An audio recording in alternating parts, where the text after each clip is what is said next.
Greetings and welcome to Office Hours with Dr. G. I am your host, Dr. G, and I am so glad that you could keep our appointment. I'm excited about tonight's presentation because it's an area of discussion, topics that are near and dear to my heart. Tonight, I'm welcoming a first-time guest, José Juan Rosas, whom I've called a nature whisperer. He's also the Incidental Shaman. Tonight, Jose will share his lifetime of expanded consciousness based upon his intuitive relationship with nature. Yeah, that's me. Jose was born of the original people of the land in Michuacan, Mexico. He came to the U.S. at age 8 and subsequently grew up in Michigan, New Mexico, and Florida. A stonemason by trade, Jose has domiciled at Alaska, as well as other places, and has led a fascinating life of miracles and a spiritual connection with all forms of nature, regardless of the location. And we're going to hear about some of his experiences. And this has been going on since he was about 3 or 4 years of age. He has learned that we are all composed of the elements fire, water, earth, and sky, and need but to listen to nature to experience our inherent connectedness. José Juan Rosas and his wife Tamara currently reside in Michigan or at Michigan and are parents of 1 son, 3 daughters, and have 2 grandchildren. I would like to welcome to Office Hours with Dr. G for the first and hopefully not the last time, tonight's guest, José Juan Rosas, the Incidental Shaman. Welcome. How are you? I'm going to bend down for a minute because I just knocked my speaker off my desk and I need to pick it up. So it's down here. Just give me a minute. Well, maybe I won't, y'all. It's down there. Can you hear me all right? Okay. All right. Let me get you back on. How are you? Welcome. Great. How are you doing? I'm doing great. And listen to y'all out there. Yes, we're going to get the obvious elephant in the room. I completely big chopped on Saturday. Okay. We're going to get that out of the way. I think some of y'all, I don't know if I was on the air back in 2015. If I was, I had done this then. So this is me, y'all, and still me. I want you to share. Come on. Some people don't want to come on certain subject matters if we're not talking about something specific, but all of us have, a spiritual connectiveness and spirituality, I believe, over the past 15 years, 20 years has become more of a thing that people are not afraid to talk about. Sometimes people hide their experiences and, shut it away and are afraid to talk about it for fear of being shunned by, their family and their friends, and people think, you've lost your mind or something like that. When in reality, most of us, and hopefully, we can touch on this, have had some level of spiritual, or what we might call psychic connections throughout our lives, unexplainable things. And then we kind of brush them away because, it just it's not something that's in our mainstream normally area of learning. Folks don't, talk about, we talk about religion and, we talk about God and whatever denominations or whatever belief systems you happen to be part of. But those things that are like the unexplained things, those are the things that we don't get into. But tonight, I'm so happy to have you here on the show, because we had fascinating conversation a couple of weeks ago.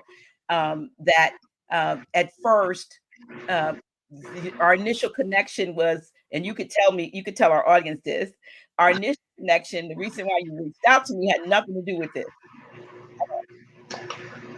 Exactly. what you discovered and why you reached out to me initially. Exactly. Yes. It was definitely an experience that, I knew I needed to have with somebody, because I had been searching for people just like you, and just like Taj. And so it's been a long time coming, and it was a pleasant experience talking to you that first time, where I could just pour myself out to you, and it's like I already knew you from somewhere.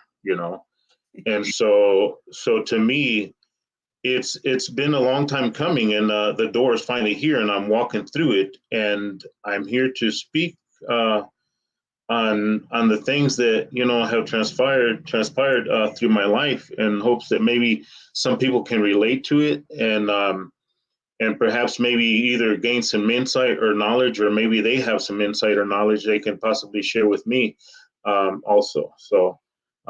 So you ready to begin? We can start at my birthplace. So Well, you know okay. what? Before you get there, I Mhm. want you to, like you said, you were looking for someone, but when you initially reached out to me, we were talking about nationality and Right. birthright. So Oh yes. that part, like most Oh my people, goodness. Yes. So what you when I discovered. got here to the States, I was about 8 years old, and so we weren't allowed to go to school until we learned English somewhat, so we could carry a conversation. Hey, I need to go to the bathroom. Hey, I need something to eat, or whatever the situation would have been.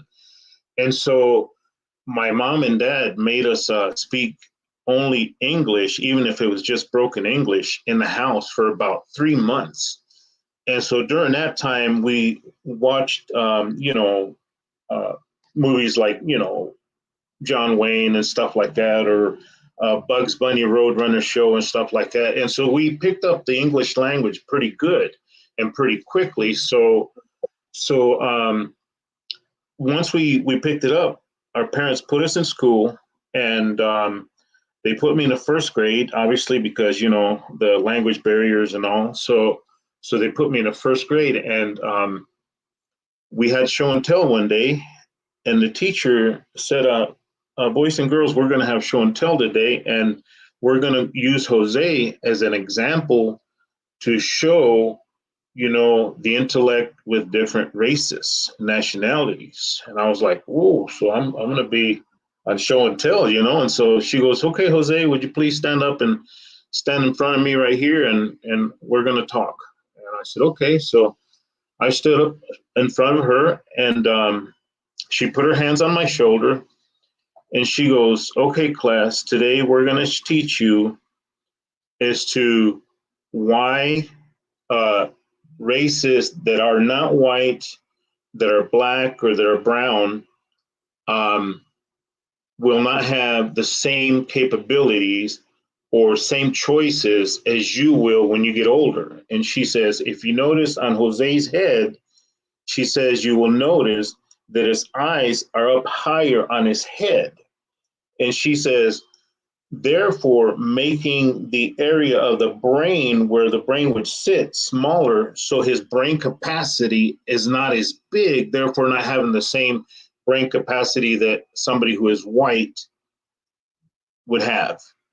And so she, when she started saying stuff like that, I was like, well, wait a minute, I just showed up here from another country, and in a matter of 3 to 4 months I've learned how to speak your language, and I'm an example right now as to why I won't have a good enough, what would you say, a good enough persona, as a nationality where I come from, to say that I would have to, the same capabilities as somebody who is white would. And so she says, so if you notice that also their eyes are a little bit further on their head to the outside. And she says, therefore, again, not allowing enough brain capacity to grow there, and therefore not having the same brain capacity as everyone else does.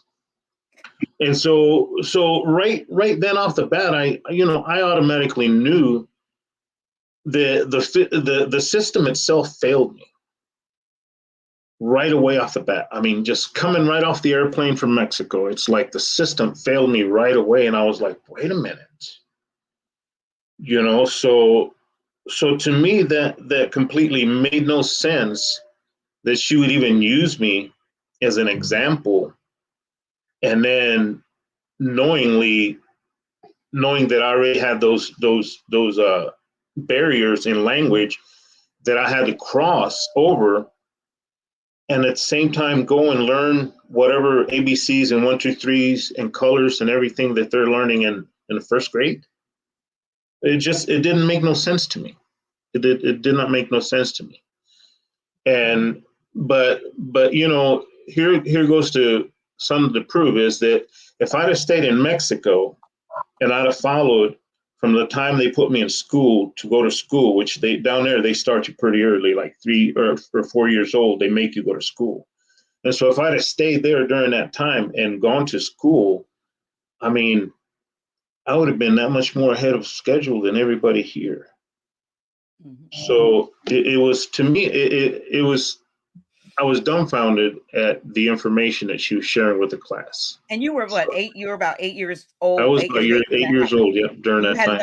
And you were smart enough to know that that was a bunch of bull that was being spoken, and exactly. And you were being used as the brunt of her ignorance. Exactly. Right.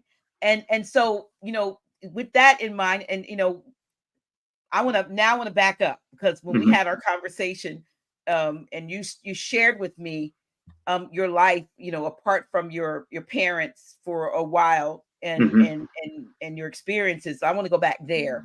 Okay. Can you share? Sure. So right at about the time when I turned about 2 years old, something happened. My dad was involved with some wrong people, and he ended up getting murdered. And so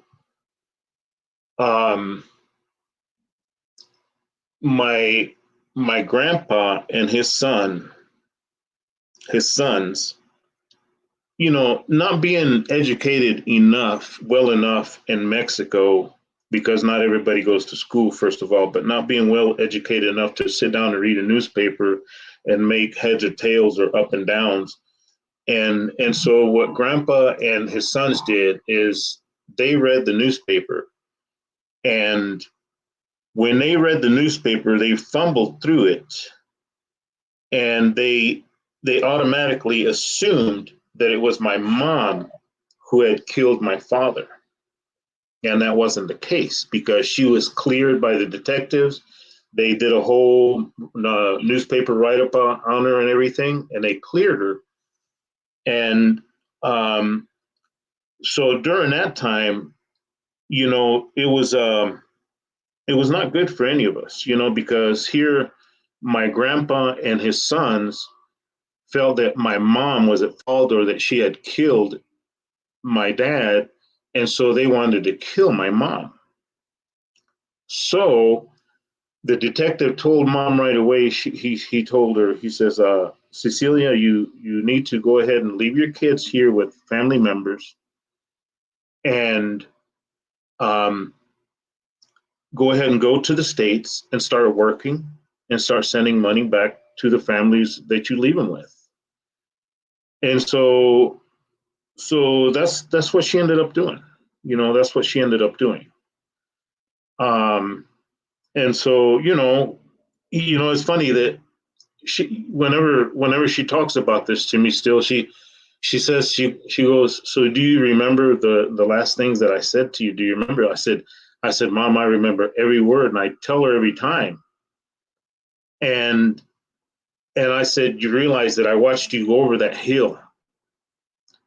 I said, and that changed everything. I say, because not only had I lost my dad, now I lost my mom. And so. And you were? I was probably 2.5. About 2.5. people say, well, how can a 2-year-old, possibly even, remember that, or how can, even how can they even recollect that? But you got to understand that, when you see the last person that you honor in your life, that's your elder, that's your parent, leave like that, you got to understand that there's got to be something greater and bigger than they are still, Mm-hmm. you know. And so, um, yeah, it was a tough time for everybody in the family, I would say. So you were left with your aunt and uncle on your mother's side, you and your On my siblings. dad's side. Oh, and actually on your dad's side. On my Okay. dad's side, On your and he dad's side. was he was one of the ones that wasn't, you know, after my mom to try to kill her. Okay. So they left. She left. Let me see, three of us with them, and then the other three, four went with Grandpa Rosas, Mm-hmm. and so yeah, And so you were the it youngest. totally turned life upside down for us. Yes. Yeah. So you were the youngest. Yeah. Well, my younger, I had a baby sister still.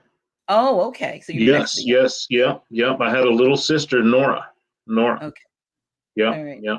So you all were And all left with relatives. Your mother came to what we call the States, but because you really were already in America, a mhm. Mexican, and your life with them. Your mother was sending resources as she was working and to try to, to make sure that you all were taken care of. But what was happening?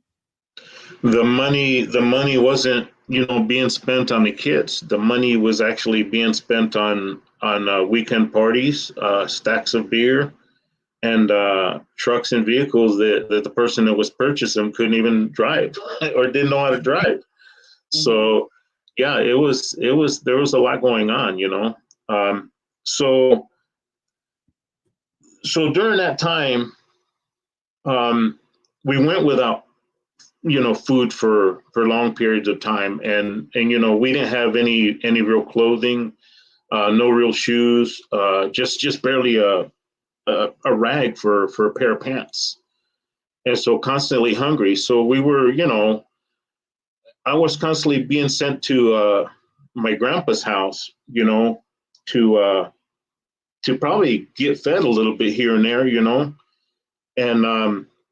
and so I remember it was probably about 8 to 10 miles of a walk from town to Grandpa's ranch out in the place they call the Las Pilas, the Cliffs.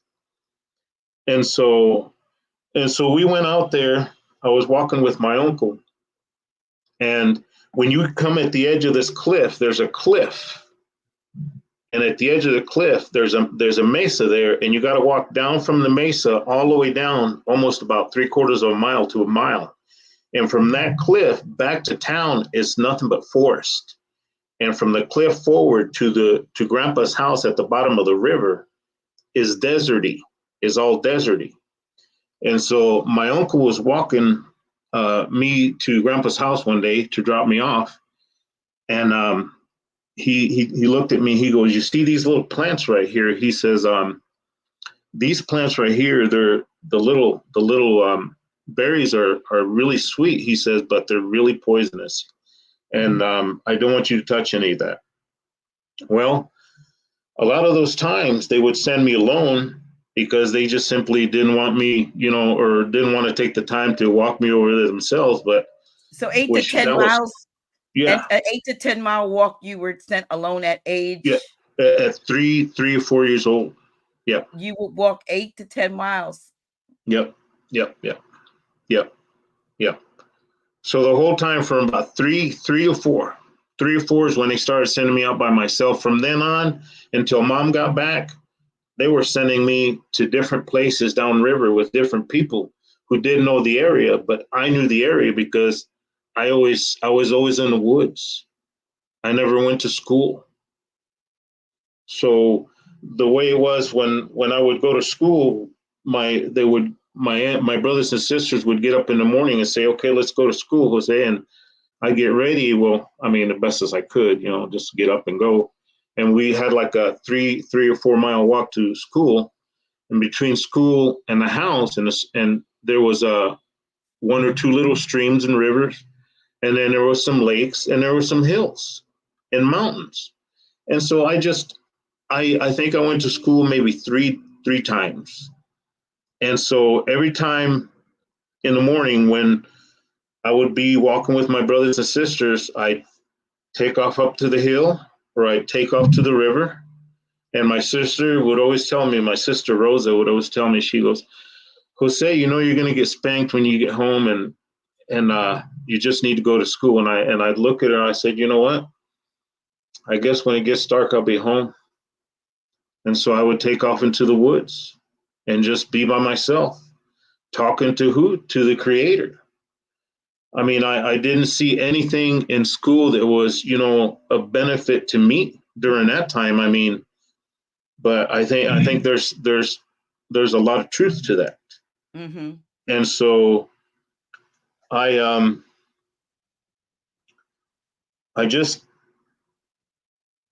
want to go to school. But I didn't you want to went go to to school. It seems like you did go to school. It was in nature. It was out. Yeah. Exactly. So Exactly. yeah, three, So 4 years of age, you had enough in you to know one, that the so-called education system was not, it was a failure even at that age, but you were learning by exactly. connecting yourself with nature at that. And to me, what surprises me is that as that young, that your relatives did not see you, did not realize, or say, well, he's just a child, he's a toddler, something could happen to him walking 8 to 10 miles by himself.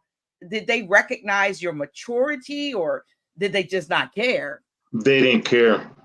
They didn't care. They honestly, that's the number one answer right there, is that they straight up didn't care. Honestly, the way that we were talked to down by our aunts and uncles, it at a very young age. I mean, I finally looked at my aunt one day, and I told her, I said, instead of hollering at me about how you hate us, how you hate my brothers and my sisters, and how my mom is just a piece of work, I said, why don't you just go ahead and just start beating me? Get it over. I said, because those words that you're saying actually hurt more than the beatings that you give me. And so when I told her that, she just looked back at me. She was, are you serious? I said, yes, I am. I said, yes, I am. During that time, I had been every bit of maybe 4.5, 5 years old. Mm. Yeah. Yeah. So, yeah, it was a rough life. Life was cheap. Life was definitely cheap down there. Mm. You know, and so do we want to go and I want you to go to what happened on when your uncle told you what not to do, okay. but then Yeah, you so eventually had a trip by yourself, a trek to your grandpa's. right. So so it came, the time where, like I said, from 3.5 to four, they actually started letting me just walk by myself to grandpa's house, different 8 to 10 miles, y'all. Yeah, 8 to 10 miles. Yep. And that's not all. That's not all. I mean, I got a book, that I'm working on right now, that I have at least 37 chapters that I haven't been able to finish because there's so much of it. But so when my uncle walked me down there to the place is called Las Pilas. Grandpa's area where he lived at the bottom of the river was called the pools. Las Pilas means the pools. Mm. And so I went by there one day, and after my uncle had told me not to, if I was ever hungry out in the woods, not to eat anything off those little cactus berries because they were a little sweet. And so one day I was walking through there by myself, and I seen the cactus. They had some little berries on them, whatever little flowers they were, and I picked them, and I sat down and ate them. But I always liked walking up the hill to the mesa, and I would sit down with my feet dangling off the edge as a little boy. And so I took those little berries, those little buttons, whatever they call them. I don't even know what they are, honestly. And I ate 3 of them. And I went and sat at the edge of the cliff. And I sat there, for a half hour, maybe a couple hours, I don't know, talking to God. And, nothing happened to me. So I guess I was expecting maybe for the little berries to kill me or something. I didn't want nobody to find out that I was dead because I ate the stuff they told me not to eat, And so I was fine. And then a little time went by, about 5 days or so. And then on the way back, I decided, you know what? Nobody's with me and I'm a little hungry. And the plants that day, I mean, they were blooming really good. So there was a lot of those little buttons on there. And I picked anywhere from, I don't know, I'd say 9 to maybe 14, 15, 16 little flowers, little buttons, and I did what I always did. Whenever I walked through that area, I went, sat up on the mesa with my feet dangling off the mesa, and I sat there and I ate those little plants, ate those little flowers, whatever they were, and they were sweet. And that time, it was a different effect because that time I probably spent anywhere from 6 to 8 hours there. And so what happened was this: about, I don't know, I'm going to say 15, 20 minutes, half an hour after I consumed them, I'm sitting there with my feet dangling off the mesa, and I'm talking to God. And I'm like, God, what's going on? I said, why is everything changing? What's going on? He says, well, you're not in your reality anymore. I'm like, what do you mean? He says, what you've consumed. He says, what you've eaten, lo que te comiste, what you've eaten. He says, is opened up your eye. And I was like, really?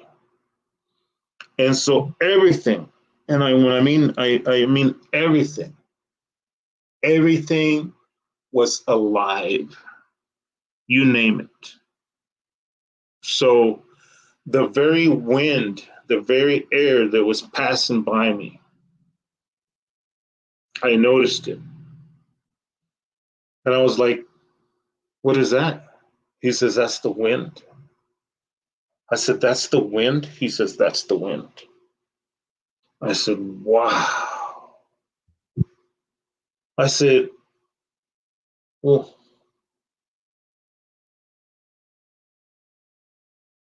Oops. I said, what?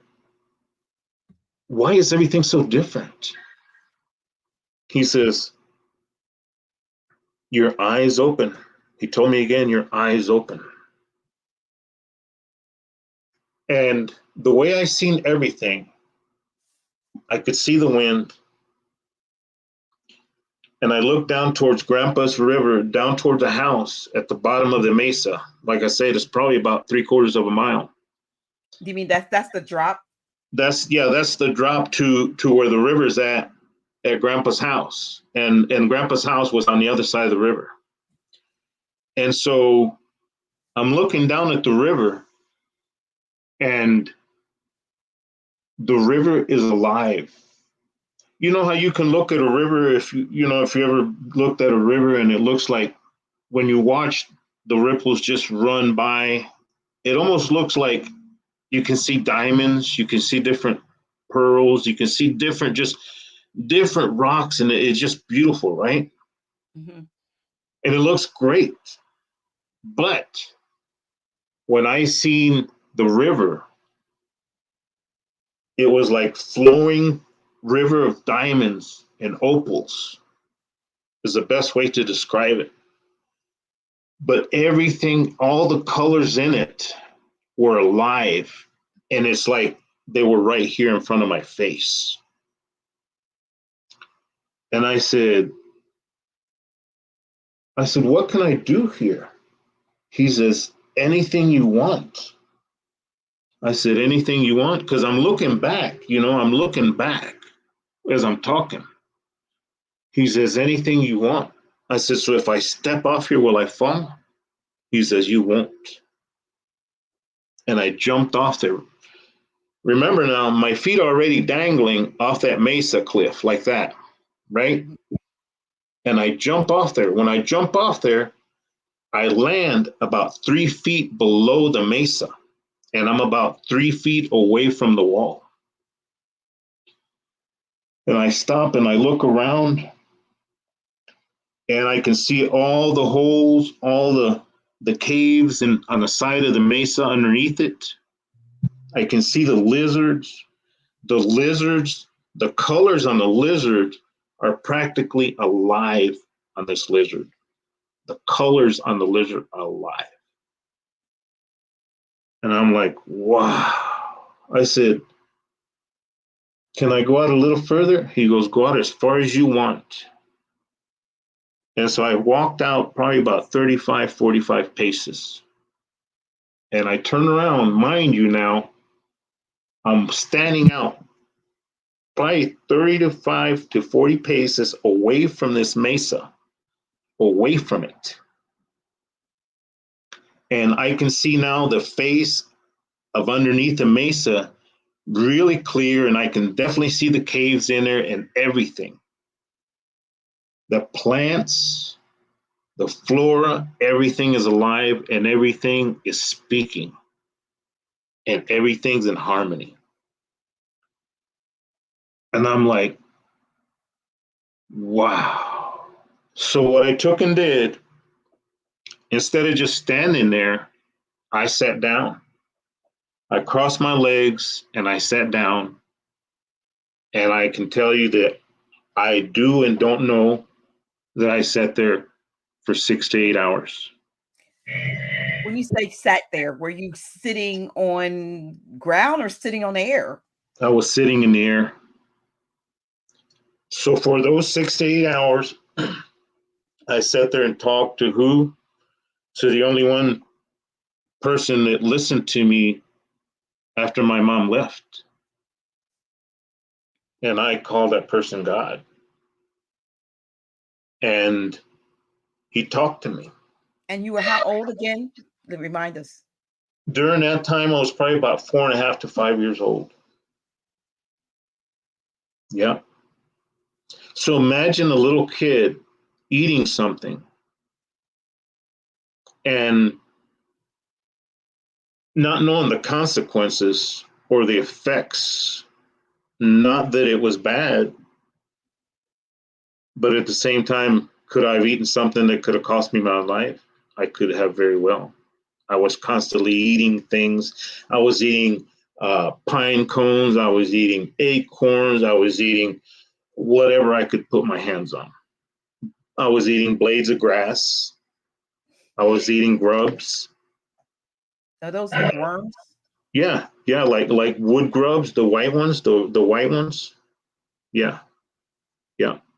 And so, and just to survive. But during that time, I mean, so here I am sitting in, I'm sitting back in the air. I'm sitting back in the air, and every animal that I see, they're not just alive. They're speaking to each other. They're speaking to me. And I'm like, whoa, wait a minute. And I always ask, questions to God. I said, God, well, how is that even possible? He says, because everything was meant to speak to each other. He says, you realize that everything still speaks now in your reality, but you guys have lost it. And okay, so people ask me, when I've told them this story, I'm telling them about my experience with that. And they're like, wait a second, Blake. So you say you were anywhere from 4 to 5 years old and you're having a conversation with God. How does this kid, this young, have the vocabulary and the capacity to understand what he's talking about? I said, okay. I said, let me take you back to when my mom asked me about, do I remember when she left? I said, and I tell her word for word that I was the last kid that she spoke with. I said, and I tell her exactly what I was going to do. And I remember I told her, I said, Mom, I said, please stay. I said, I will change my ways. I said, I will get a job. I said, I will build you a house. I said, and I will buy you. Why did I tell her this? But I told her I would buy her some shorts, out of all things. I said, and I told you that I would do that for you if you just would please stay and not go. You were 2.5 then. And I was 2.5. And so when people tell me, well, how can a 4.5, 5-year-old kid remember his trip on a cloud?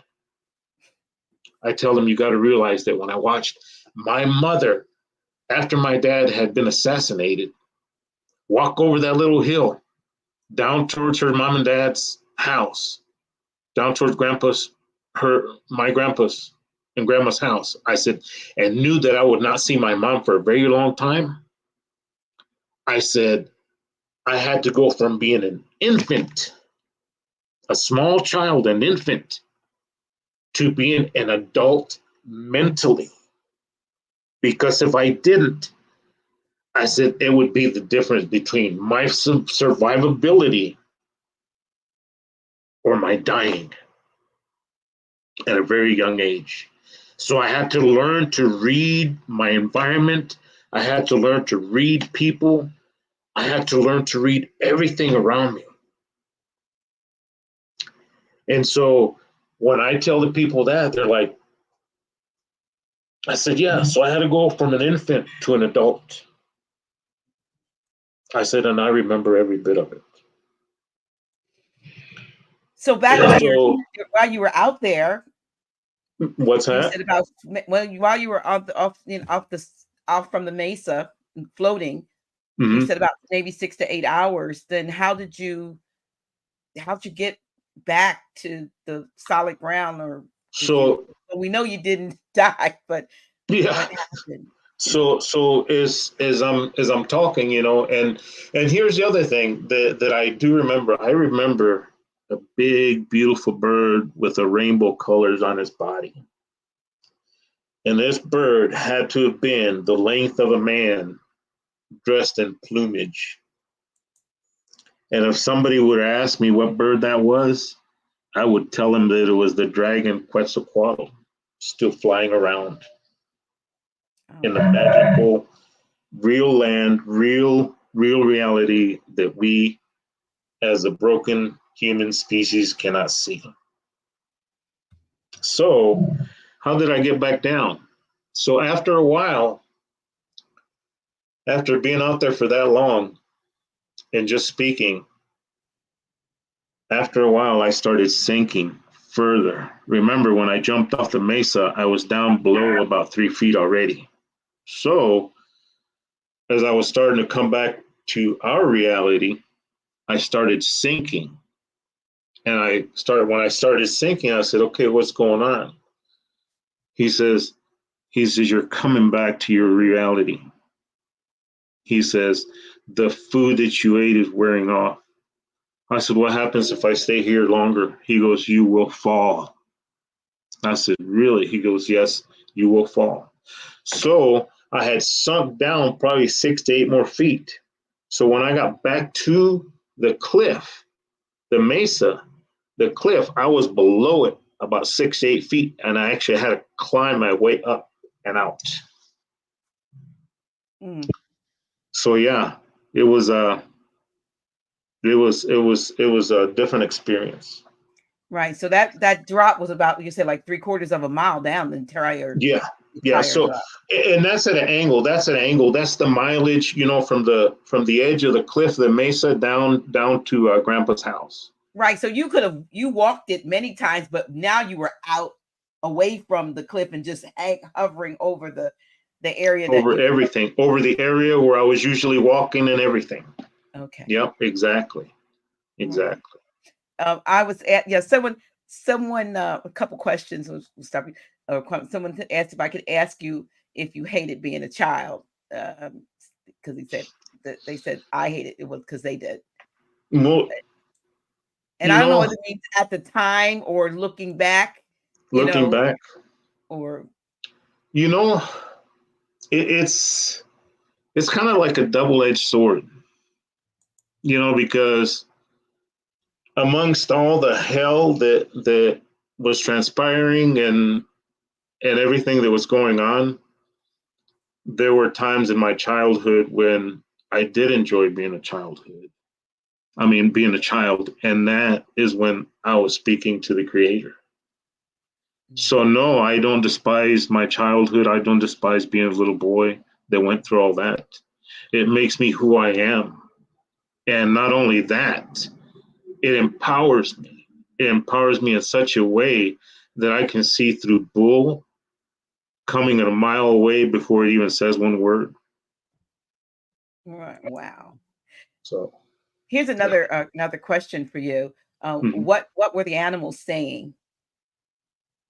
What were the animals saying? During that time, it was so much that they were saying that I didn't quite understand until up into maybe 10 years ago. And now I totally understand them. So I'm sure that whatever they were singing songs of love to each other, songs of love to the Creator.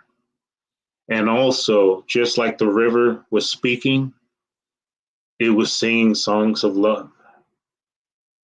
Wow. Yep.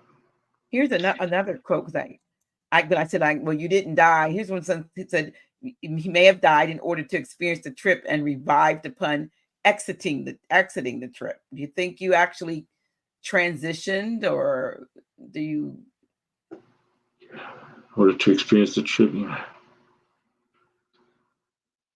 That's hard to say, because during that time, I mean, like I said, I was eating all kinds of things just to stay alive.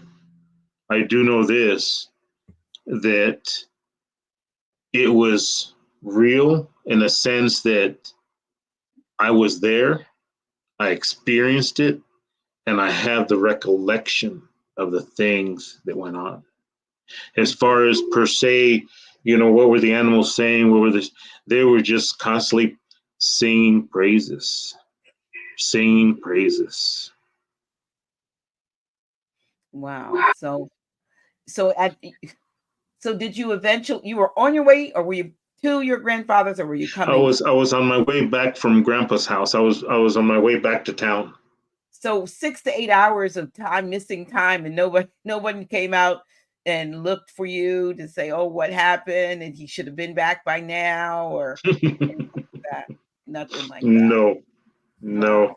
And how did your grandfather feel about the fact that you were making these treks between his home and your aunt and uncles, and it was 8 to 10 miles, and you were so young? He didn't. Well, as far as he was concerned, I wasn't part of the flesh. I was illegitimate. But the thing is that you Was know, this your father's father, or yeah, was it? yeah. hmm He So only he he was only one of the favored. ones. Okay. Was he the one that you said, because we were talking about, when you discovered, like you said, I'm a Moor, you're Moor, and hmm you were talking about your grandpa, you said, who used to, when weather was threatening the crops and so forth, would go out and do some kind of a dance or do something and change the weather. But you said he was very dark complected and Yes, looked like, that's why I yes, put the picture of the Olmec head on when I did the promo piece, because you said right, my grandpa, you said, was kind of favored, but he sure. was the one. Did he treat you, since he thought you were He actually he was Grandpa Rosas only favored the lighter skinned grandchildren. but Okay, he was dark. but he was black. Real, So real Grandpa black. Rosas, so I as a kid, I always had different questions. I always had different questions. Are And you, excuse me, before you go further, are you considered um darker skinned than the lighter ones? You have lighter yes, complexion? yes, yes. Okay. The only reason why I looked a little bit white is because I got to the light shining directly right here on me. But But that's all melanin right there. but so your darker complected grandpa preferred your lighter complected siblings or whatever his children or grandchildren. Yes, Wow. yes, yes. Isn't that something? Yeah. And so, I mean, that's fine, but yeah. And I guess, that's the thing about, coming from down there too, is that, even, you already looked at, you're Mexican and you're coming up to the States where we're going to look down on you because you're a different race. You're not, who we are. Right. So Mhm. to tell somebody that you had a black grandpa, oh man, that was even more taboo than saying that you were Mexican. You see what I'm saying? And so therefore, grandpa, I'm sure, learned it from somewhere where he wanted, his grandchildren to be, lighter complected than he was. Just so that they could have a better way to be okay. And that's so Exactly. that's so unfortunate that the system has been such that it has caused us to denounce our own blood, our own seed, just because of the complexion, the color. And then you have some people dying to get brown, trying to stay in this, in this state. And I'm saying literally getting, melanomas and all kinds of cancers because they want to Oh be yeah. brown. So wow. But so when you would spend time with him or at his place, I mean, was there any Yes. interaction or did he treat you? You said, his favorites were like, but how did he treat you? Well, I How mean, he treated us fine. We obviously, because I mean, we were able to go there and stay for days at a time, sometimes weeks at a time. So obviously he did care about us somewhat. Mhm. I think it's just that maybe he was putting on a machismo thing or egotistical thing where he just I just don't care for them because they're a little bit lighter skinned than the other ones. But I think it was just because my actual dad was a lot darker and than my mom. So my mom kind of looked a little bit more paler. Mhm. So I don't know. I think maybe it just made Grandpa jealous, somehow, and then finding out the whole story with the assassination and everything. So Mhm. it was tough. Wow. So now, because you said Blake, at one point you were saying you asked yourself Blake, and if anybody caught that, um, you know, uh, Jose Juan Rosas is your birth name appellation, Yep. but your mother, so in the meantime, while all these things are going on and you're getting closer, I would assume over the time with nature, and you can share that if you want to, but you eventually come up to the, as we say, the states. Although Right. now that we know Mexico is the state, is America, and Hmm. the U.S. is a corporation sitting on a portion of and controlling all of, or at least trying to. But when you came to the so-called states, your mother was now in or at Florida or Michigan. Michigan, then, which Mhm. I thought was interesting because you were born at, what's the name of the in Mexico? Michoacan. Michoacan. It almost looks like, if you look at it, it looks like Michigan. Michigan. Is it the same? Like, is it like a so-called tribal clan name or what? Because Yeah, it seems like there's from some Michoacan, relationship there. Yeah, and what? there is some relationship there somewhere. I read about it and I've seen a few clips on it, but I need to check up on it. But I'm 100% sure that there is relationship there with the Michoacan and Michoacan, Mexico, and Michigan, the state of Michigan here in Michigan. So Right. yeah, there's some relationships there. Hmm. So you came to Michigan to be with your mother, who was now started a new life, Hmm. and you had your name. You and your siblings who came, your names were changed because your mother remarried. and the stepfather explained didn't want you all to have Spanish name. Spanish names. So they changed your. Well, you picked your name, or did they change your name? No, I actually, they actually let me pick my name, and when somebody, let me see, I think they finalized the name change somewhere around 81, maybe 81, 80, 81, maybe, and so they they say that a good name is to be chosen, and I shouldn't have, I don't want to say that, they shouldn't have given me the authority, but really it shouldn't have been given to me. And so I just chose whatever I opened a dictionary or a magazine to, and that's how I chose my name. And then you find out later on. And now that I'm learning etymology with you guys and everything, it's like, wait a minute. So Blake actually means bleak. It means pale white, pasty, and I'm like, wait a minute, that doesn't ring with me. It doesn't say anything who I am.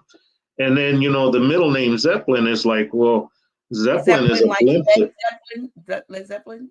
Led Zeppelin. Yeah, like the Led Zeppelin. Yeah, and blimp. Do what? Is that like a blimp, a plane? Yes, the Zeppelin that the Germans were using, that's what it was, and so I took that up too, and then finally learning what my last name means in my adopted last name. The last name is of the silly, and actually the real meaning is of the stupid silly. And so, I'm looking and I talked to my wife about it. I said, wait a minute. I said, Tamara, I said, you understand that the name that I chose, not only it does not have any life, but it's also derogatory. I said, and the last name especially. But you didn't choose that, but it almost like speaks to the other two parts of your name that you just did choose, of the stupid silly. Right. Exactly. So I was like, wait a minute. So then, I started reading on, my original name and what they entailed and what they meant. And my original name means blessings. It means, God's blessings, God's grace. We'll call it favor, because we know we've come to learn that bless is when favor. Yeah, favor. Because the bless is to bleed, and so we don't. Right. Yeah, but the favor. Be blessed. Yeah, be blessed. But the favor. I get it now. I get it. So and so I really, I think it's coming a time in my life where maybe I do want to go ahead and take up my original name. And so that's what we put here on the for the program. We're calling you by your original birth name, which correct. is José Juan Rosas. Yep. And and now I know you're also looking at your nationality and your birthright as far as being a Bay or an L. Exactly. So it's a good time to create or to select that which you can be proud of and so forth. But it's interesting. You told your mother at 2.5 years of age, if she stayed, you were going to buy her some shorts, but you're also going to build her a house. You became a stonemason. Right. Did you go to school for that, or is that that skill that developed on your own? No, that was a skill that I developed on my own, working through different contractors, and that's just something that I took upon myself, because I mean, really, in high school, I mean, in junior high, I mean, what do they really teach you in school? I mean, if they taught etymology right off the bat, starting from first grade up to the 12th grade, the kids wouldn't need to go to college. They really wouldn't. So yeah, no, that's just a whole different ball game right there. It really is. but you've had some others, and we don't want to leave it there with what it didn't stop with the experience on the off of the Mesa when you were 4.5, 5 years old. As you have grown up through life, you've Yes. had experiences and some very interesting ones that you've shared that Okay. you've shared with me. So let's go forward. Okay. So, I've always been a heavy dreamer. And what I mean by that, I'm not, thinking about becoming a millionaire or becoming a rock star or nothing like that. What I mean by that is my dreams have always been repetitive dreams and in color. And so when back in, I'd say, let me see, 2008, 9, right around that time, I started doing missionary work. And I was really into the church, and I was really looking for this God, for God. And so it got to the point where, I'd go to church and I I just it was like I was just there. But during that time I started having heavy dreams, repetitive dreams. And what I mean by repetitive is that after the third or fourth time, I just quit counting. And so I'm going to say repetitive 3 to 5, possibly more times. And so I'm going to take you to a little dream where everything is going to blow up. So in my dream, I awoke in my dream and I was on top of this mountain. And this mountain, it was flat. I could look up to it and it was flat. We were working just below it. Me, a white gentleman, and um, a black Moor, a young Moor.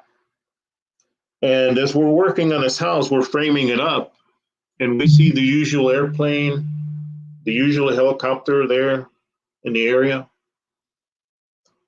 And out of nowhere, I start seeing soldiers pouring out into the streets. And one of the guys is like, "Hey, look at all the soldiers." I said, "Yeah, what's going on?" And the white guy is like, "Oh, they're probably just doing their usual practice."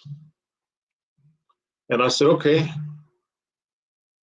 And next thing you know, I see some military helicopters, and they're American, and I see some Russian helicopters, and I'm like, "Wait a minute." So then we start seeing explosions in the air. What looks to be like Russia and the US is at war, and we're watching it unfold right before our eyes. And we're on top of this mountain, and we can see the airplanes and the helicopters destroying different airplanes and different helicopters.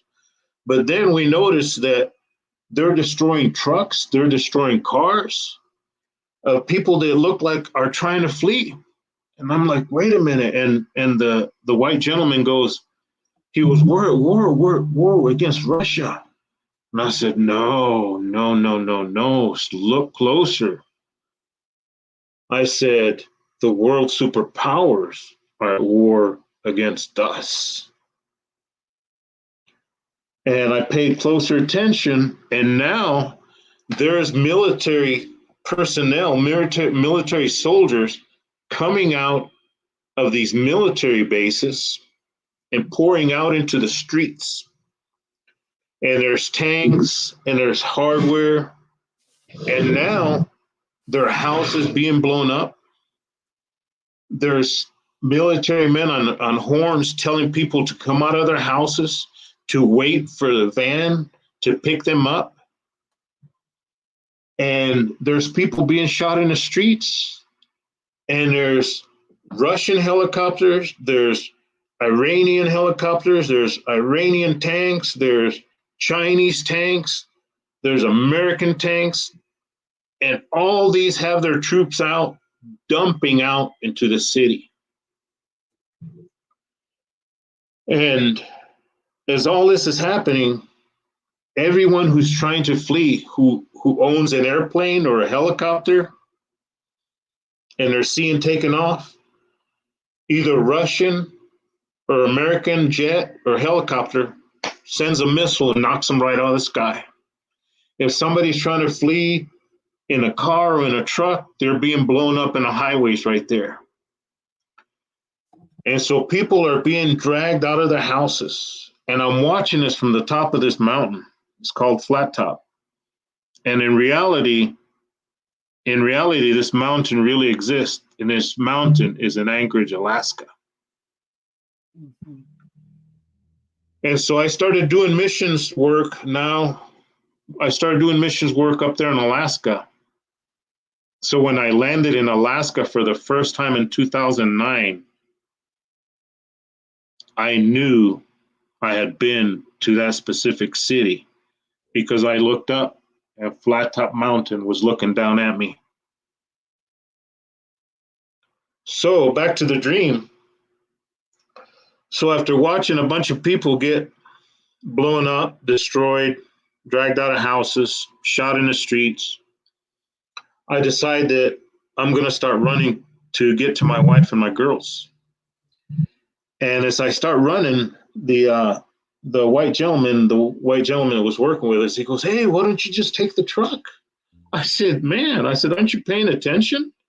I said, "Everybody that gets in a vehicle to try to run anywhere gets blown up." I said, "Look at the helicopters and the airplanes that are getting blown up." And he says, okay. So he stayed there. And the young Moor, the young man, asked me if he could come with me. I said, "Yeah, come on." And so we both started running down the mountain.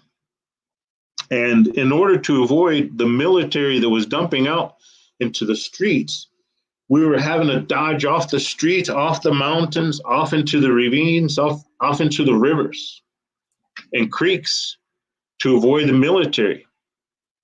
And every now and then we would come out on the street and there would either be military soldiers or people trying to run.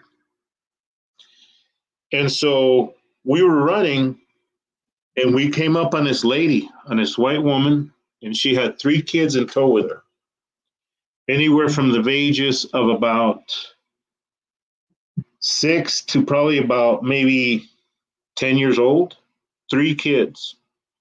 And so she stops us and she goes, Mister, please stop. And I stopped. I said, "Make it fast, lady." I said, "What's going on?" She goes, "I don't know what to do." She goes, "But can we please just follow you?" I said, "You know what, lady, you can." I said, "You're more than welcome to follow me." I said, "But we're running and we're scurrying and we're dodging." I said, "People are shooting at us." I said, "But you're more than welcome to follow us." So she started running with us, scurrying through the streets, scurrying through the woods. And I came up on this road that came into a cul-de-sac dead end. And it was all treed all the way around. And there was this concrete building of about 10 feet wide by 10 feet wide, probably 10 feet tall, made out of block. And there was a door. So we caught the attention of a Russian helicopter. And I ran to the door and I pulled on a handle and it opened up. And we all poured into it. We all poured into the building, into this building. And there was another door with a concrete, like built into the concrete shell. And I started pounding on that door. And finally, a few soldiers opened up the door and they said, "Look, you can't be in here. You need to leave right now." I said, "Hey, mister, please." I said, "Let us in." I said, "There's a helicopter, a Russian helicopter, that's getting ready to destroy us." I said, "They kill us." I said, "Please let us in." He goes, "No, you're not supposed to be in here. Leave now." And after pleading with him 2 or 3 times and him saying no, I finally turned around and I started walking off out the door. And when I did that, the lady that was in tow with us, with the 3 children, recognized the soldiers. One of the soldiers was married to that woman, and that he was dad to the kids. And right away, the lady started asking him to let him in. She says, "Honey, please let us in. Please let us in." And he says, "No, I can't do that." And then his kids asked him. And by now, I'm stepping out, and he was denying his kids also. So the Moor gentleman and I started running, and just as we got probably, I don't know, maybe 2 blocks, maybe a block away from it, that Russian helicopter came and shot a missile right at that shelter and blew it up with that lady in it. So you got to realize that when I talk about this, these repetitive dreams, I start shaking. And when I would have these repetitive dreams, I would wake up in sweats, and my wife and my kids would be like, "What's wrong? What's wrong?" And I'm like, "I'm just having some nightmares." And so back to the dream, we're running and we're scurrying still, and we come up in this in this area that has a football field on it. But all the way around the outside of the football field is filled up with soldiers and tanks and military hardware and just people being processed. And so our only solution is that we have to go through that football field, and there's no way around it. But there's like 300 soldiers on that field. And the Moor gentleman had like this duffel bag. He had this duffel bag. I don't know, you guys been to gym and you remember your gym socks and your gym shorts and tennis shoes would cause your duffel bag to get all kind of weird shape. Well, that's the way his bag looked. It looked all kinds of weird shape.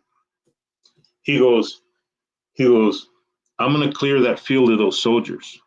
He goes, "But you can't look at what happens right here." He goes, "If you look at it, it can kill you also." I said, "Okay." He goes, "It's not going to destroy any dirt. It's not going to destroy grass or any trees or anything." He goes, "It's just going to destroy the soldiers." I said, "Okay." He reached in his duffel bag and he pulls out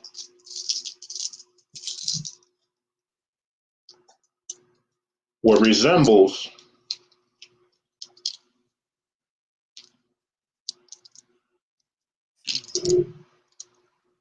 I don't know, can y'all see them? Mm-hmm. Little crystals, different colors. And there were rocks. And he's got this whole bag full of them. And he takes like 3 of them. And this is where this young Moor taught me how to power those crystals up. And when he threw them, he told me, "Don't look at it." But you got to realize that I was in my dream state, so I could look at it. He threw those 3 crystals after he powered them up with his chakras. He threw them into that field of 300 soldiers, and we both turned away. And I just heard thud, thud, thud. And it's just like a weird feathering sound. And we both turned around. When we turned around, the field that contained those 300 soldiers had 300 dead soldiers laying in the field. They did not have any entry wounds, and they didn't have any exit wounds. There was no blood, but they were all dead. Now, who do I think I've been looking for since I've been having these dreams? I've been looking for a young More. Moor. that has these capabilities. And maybe he doesn't know he has the capabilities, but he's got capabilities like water bending, air bending right now. Mm-hmm. And it's going to be some of them who are going to teach us how to do these things. So this warfare, like they say, the weapons of our warfare are not carnal. Mhm. So and but mighty, they say through God to the pulling down of strongholds. So the spiritual warfare, this warfare is not going to be fought, Mhm. with when you say just throwing down some crystals is not the Mhm. same as shooting Mhm. someone with a gun or an Okay, arrow. but see, here's why I wanted to see right there. You say that, but these crystals are alive. Oh, That's a proven fact. These crystals are alive. oh, I They're in your believe it. computers, they're in your phones, they're in your x ray machines when you go get x rays, they're in everything. I keep one on my desk. How much more spiritual can that be?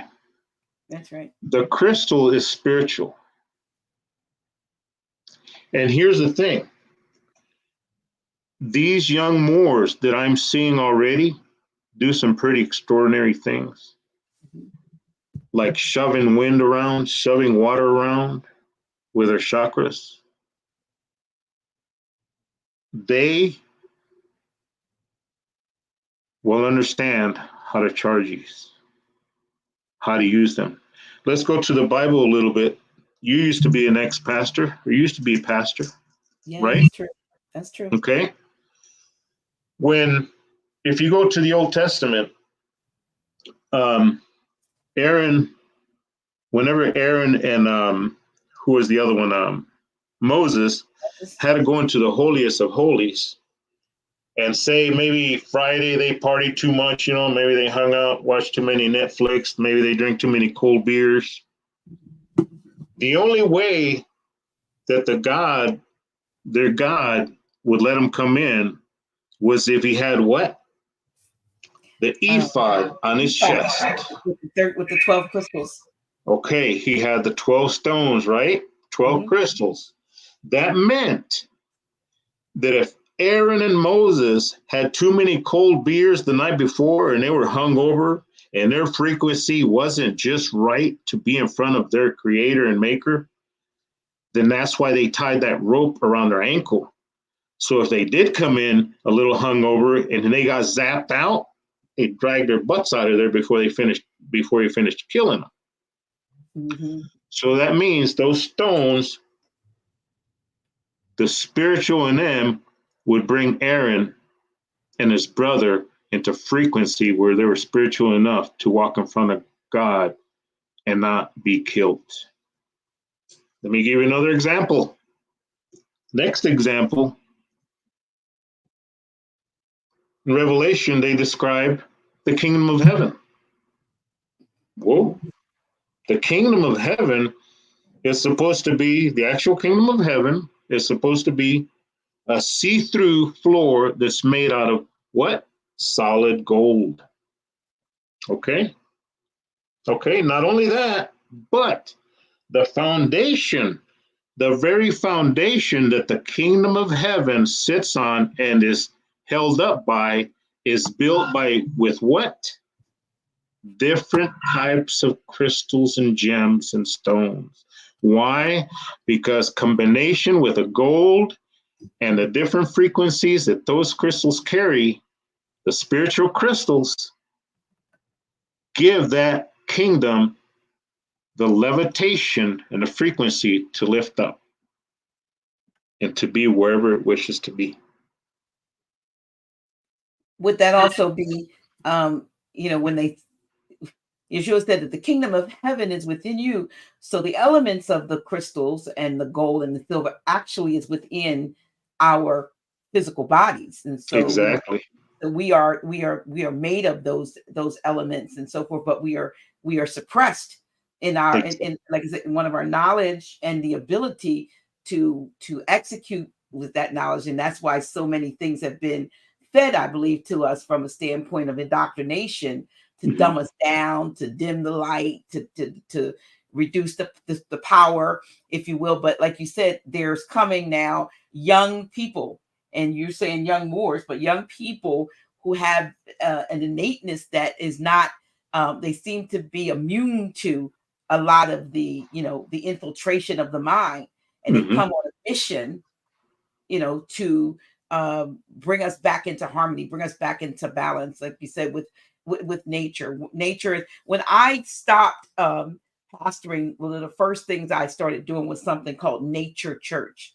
I have about 500 pictures on my phone because some folks used to follow me on Facebook. I would literally on Sundays, I would get out and walk. We have a beautiful park in within walking distance of my home, and I would actually walk through the woods. I mean, through the park, and I would get to the edge of the river, the Brandywine River, and a whole gaggle of geese or ducks would come to the edge of the river, and I would go, "The choir's here, y'all," and the ducks would be the ducks, and they quack a little bit, and then they would go off, and I said, "Okay, now we're going to start a walk." And so I would take pictures of, and I have like on my phone of the things, of nature, and I mean, I saw things. I mean, I'd never seen a chipmunk besides Alvin and the Chipmunks.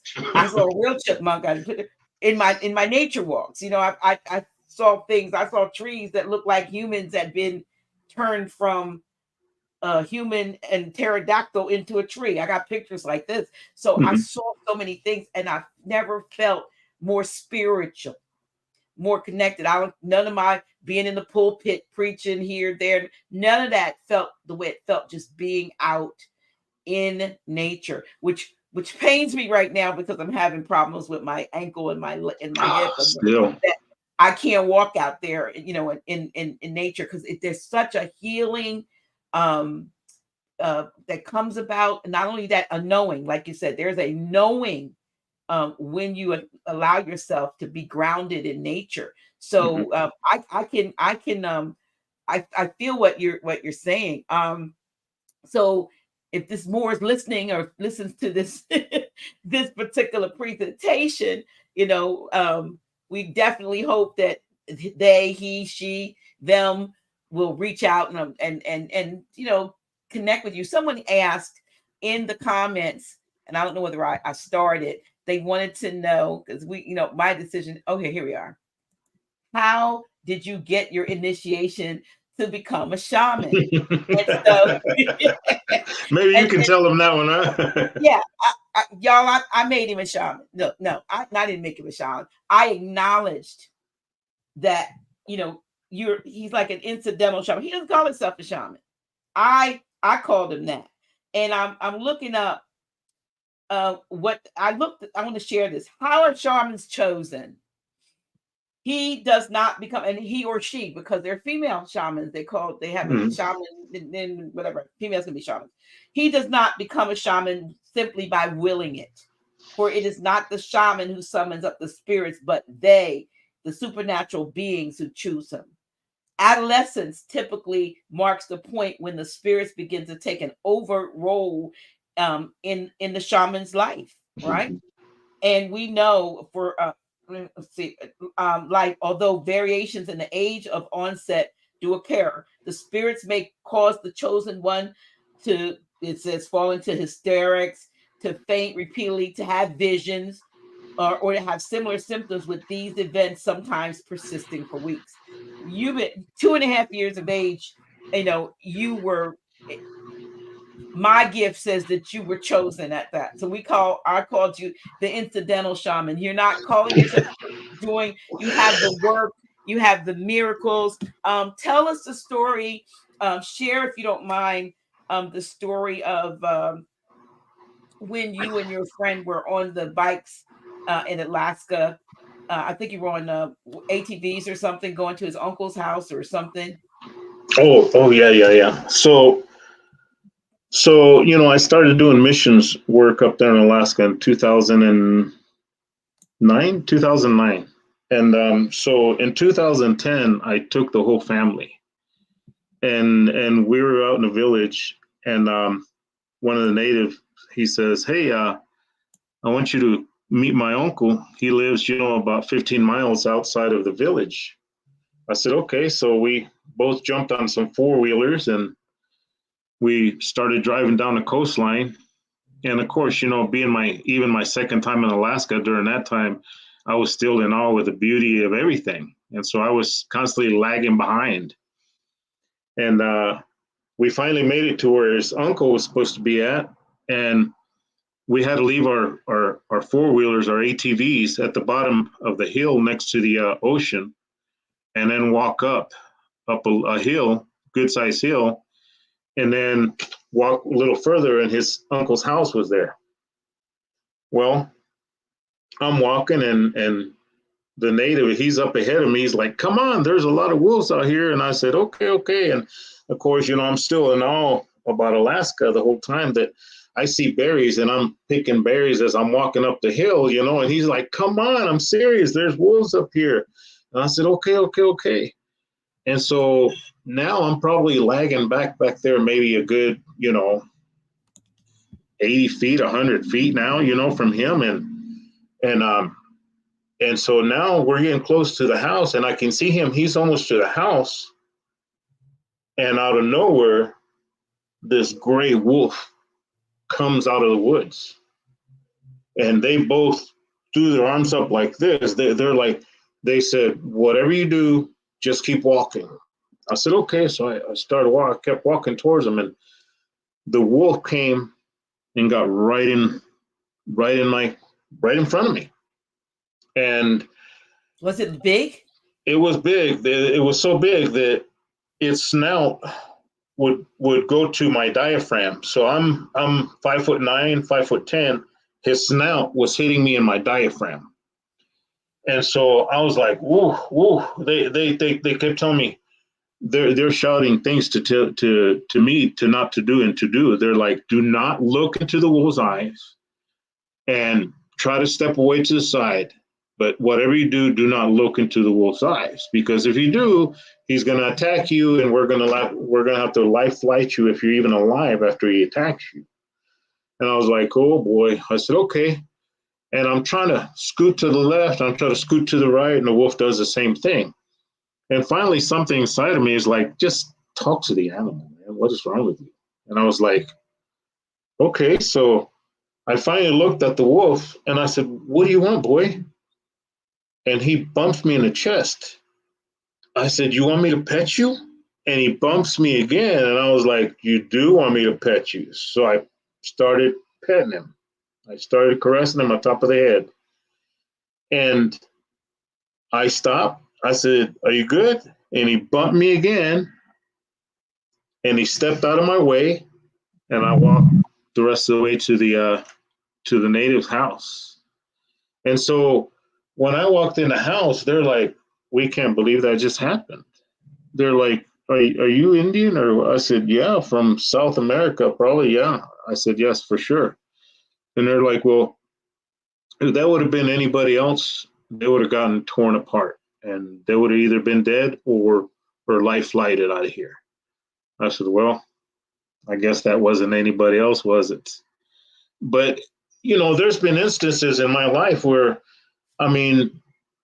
nature itself, just comes to me. I can go in the backyard and start doing my little whistle calls for birds. And next thing you know, I got 10, 15, 20, 30 birds joining in with the conversations. And so that's where we have to realize that we've gotten so far away from nature, is that we've lost touch not only with nature, but in all actuality, we've lost touch with ourselves. So how do we get back? How do we get back there? How do we get back? We get back into nature. We get back into talking to nature, just like you're talking to one of your loved ones, to your mom, to your dad, to your friend, and you talk to them and you acknowledge that they exist, because they just want to be acknowledged. They want to know that you know that they are there and they have a purpose in life, not only for themselves, but for you as a whole. And so that's where we have to get back into reality and speak to reality, speak to nature, just like you're speaking to, your favorite pet. your pet understands you, you know. And so, yeah, why wouldn't, the trees and the birds and the bees and the deer and the bear want to have a conversation with you? They just want to be acknowledged. I'm not saying go out and go pet a alligator, go pet a puma, or yeah, there are people that can do that. You know, I've been in the ocean. I've surfed in the ocean with sharks and different types of bottlenose dolphins, and had a great time. Nobody attacked anybody, and so we just have to get back to speaking to nature and loving nature, just like God intended it for it to be done. In Genesis, he said, "Here, I put these in your care." He says, "I give you the plants, for you to eat. I give you the herbs for your healing." He says, he didn't say, I give you the beef, I give you the the chicken, and I give you the Big Mac, and that to eat. He said, no. He says, take care of the animals. He told us what to eat. People just don't eat it. And we're actually supposed to be eating the Cain diet. And the Cain diet, what happened to Cain? His offer got rejected. His offer got rejected because he didn't have a blood offering of a sacrifice. He came in there and he offered vegetables and fruits. But guess what? Really? But Really, that's when what we're you supposed to be say eating. that, though, and we're not going to say that was bad, because we know now when we look at the Bible, when I look at the Bible from a different perspective and see it like more of a sort of a twisted historical record of actual events with what we would call extraterrestrial, perhaps, beings, that these beings, these Anunnaki or these other beings, are those that require blood sacrifice. Exactly. So we thought that was a bad thing, but the problem was that these bloodthirsty beings who have held humanity in their powers for so long have always had it so that blood is being shed. They had the children that were being sacrificed to Moloch. Now they don't say Moloch, but we got stuff happening where children have been and are being sacrificed. So these are ancient practices that to this day still continue. But it was still a good thing that Abel, did what Abel did. Abel had what Abel knew what to eat, and because of it, his brother got upset and killed him. Yeah. And so it's still happening today in a different way. Yeah. In a Yeah. different way. So we start, I look, because you were asking me about my time as a pastor, and do I still? No, I don't still get up in I don't preach anymore. I try to share and teach, the knowledge I have. I try not to have so-called religious um uh debates or conversations, because it's very Sure. sensitive. Religion and politics are, to me, very sensitive areas. I have what I feel, and people have what they feel and believe. But from a standpoint of the way I see that book now, and the other books, the other texts, and the continuity between other texts that we were told, don't read that stuff. Just read the King James version. And I was thinking, just in that all by itself, the fact that something is a version means that it's a version of what? Then let me get what it's a version of. Let me get the truth. I want the truth. And so if you seek it, if you seek truth, truth will come to you. Truth will find you. Seeking you shall find, knocking the door shall be open to you. So if you want to know what really is going on, you can't sit on your rusty dusty and just think it's going to come to you. Pursue it. Pursue your spiritual life. Pursue the energetic forces that are within you. Like you said, the air, the water, the earth, the fire, they all a part of who we are. And if you start to see yourself in the wholeness, and I love what Billy Carson talks about with fractals, because what it is that we are all a part of the whole. You just, if you take a drop of water out the ocean, guess what? The whole ocean's in the drop. And that's how it is with us, as who we are. But we've just been we've been, I don't want to call it dumbed down, but it's almost like we've been like they turned off something. Something's been No, switched you off. use the right terminology. You use the Yeah. right terminology. Yep, So dumb you're down. saying getting out there, for you, of course, like I said, I can see that from a very early age, even the trials of losing, the trauma of losing your parents at your father at 2, and so, and then your mother having to leave, seems to me part of your initiation process. And then the fact that you were able to navigate, through woods and mesas and deserts, and whatever that was, maybe it was peyote or something, whatever it was you ate, that put you in a place where you were able to see everything open up. The universe opened up to you and showed you the vastness or the greatness of who you really are. Mm-hmm. And most of us don't get that experience. I mean, some people, will take a trip, and Yeah, temporary trip, but it seems like your lifetime has proven, the power that works within you, just with sure. and nature. Your relationship with nature is a prime example of that, in my in my opinion. So when we talked that day, which started out about nationality, Mm-hmm. I was led to, just listen and respond where I could, because Right. I hear, I don't know everything, but I know I have a knower that does. And so when you let the knower speak, or when you let the knower perceive, then you can come out with the right conclusions. And I was like, well, people need to hear about your Mm-hmm. Mm-hmm. experiences and Sure. what it is. And you need to, do more as far as getting yourself out there. I'm happy that this platform, is able to present you Mm-hmm. to a larger audience. I mean, it's more people will see it, after the fact, but they need to know, that it's possible for them, especially if they have gifts that they're suppressing, you know, right? Exactly. Exactly. So, So so could I speak a little bit about the after effects of that trip? sure, yes. Okay, so later on in life, like I said, I came up to here to Michigan. Um, I I had picked up gifts down there from whatever I ate.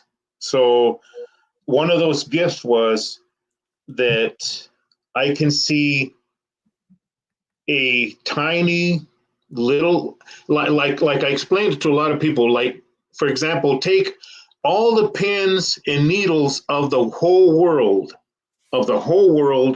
and bring them all together and split them 1,000 times in a head, and then combine them all and put them in a small room, and there still wouldn't be enough pins and needles split in half so many times to fill the room with the energy that I see permeating and everything. And so, as a kid, when I came up here, I didn't want to share any of that information with my siblings. I didn't want to share it with my mom and dad. And I definitely didn't want to share it with my little friends whom I made here, because if I started talking that, you know what happens? That's the time when they started medicating the kids. Yes, that's right. In the early 80s is when they started medicating them. Oh, you got a headache. You're seeing this. Oh, you're hearing this. Well, here, take a pill. Yep. And so I didn't want to be medicated. Something inside me told me that no, I was not crazy for the things that I had picked up, the gifts that I was given during that experience. And one of those gifts was that I can see the energy source that is in everything. And what I mean everything. And I was sitting up there talking to the creator one time up there in Alaska, and I said, you know what? I said, I never really asked you what it was that I see now in everything. He says, what you see, he says, that is what I hold creation in place with. And if you study a little bit in theology and everything, you'll find out that that thing that holds everything in place has a name, and it's called a Sophia. So the Sophia is a female energy that I see in everything. And so that's not the only thing that I can do. Is the other thing I can do is I can lay down, close my eyes, whether it be in a dark room or a lighted room or anything, close my eyes. And if somebody slams the door, the energy signature that it took to slam that door, the slamming of that door, the energy signature comes to my mind's eye. And in turn, I pick up the colors, the energy of the color of the energy. And but not only that, but I can draw it. And so that's one other gift that I received there. The other gift was to be able to listen to the animals, to speak to them, and to really comprehend in a sense that hey, if the dog is hurting or something, if something's going on with the dog will let me know and I can help it. If a perfect example is, I asked my husky dog, I asked her, I said, Misha, I said, so are you my loba reincarnated from Mexico? And she goes, yes, I am. I said, Misha, are you kidding me? I said, are you really my dog from Mexico reincarnated to see me again? She goes, yes, I am. And I said, no way. I said, Misha, I'm going to ask you a third time, just like they do in the Bible. I said, Misha, are you my loba reincarnated here again? And she says, you asked me a third time. She goes, yes, I am. So that energy signature that you have in your hand, of the one with Misha in it, is my dog's energy signature. So if my dog was to pass away, that is what she would look like. That her snout right there, all that energy is what her snout came to me as. And when she did this, she snorted over the top of me and I had my eyes closed. So this is her nose and all her little creases and little bumps and everything. And that's what I picked up in my mind's eye, the energy signature that came off of her nose. Now you stop and think about that. When the old hunters, from back then, the Indians, they would go hunt the buffalo or the bear or the moose, whatever. Just as they shot that animal with that arrow, or they finished killing it, just as it was dying, they would run up to that animal and they would inhale the essence that's coming out of that animal last breath.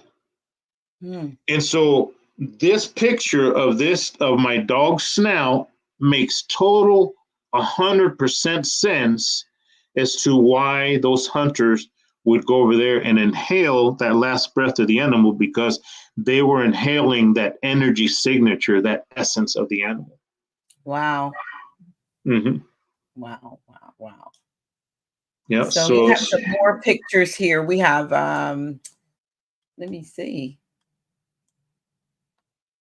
Let me make sure I can get back to,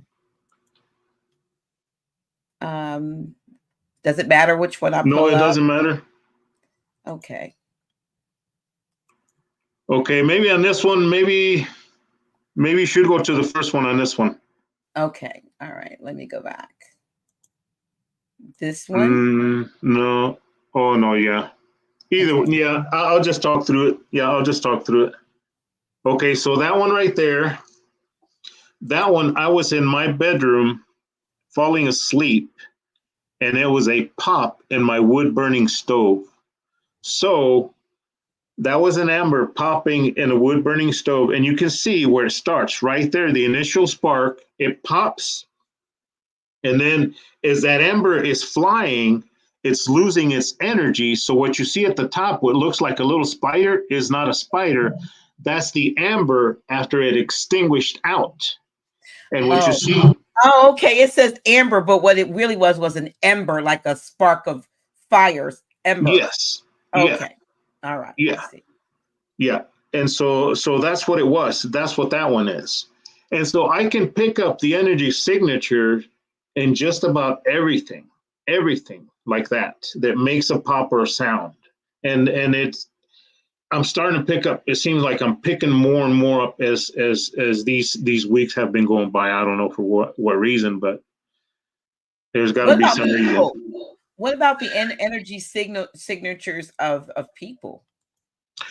Of people, um, yeah, I can pick them up. I can pick them up. So like the And aura.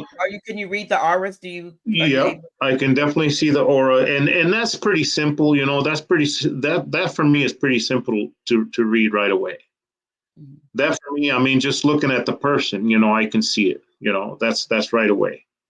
Mhm. That's for sure.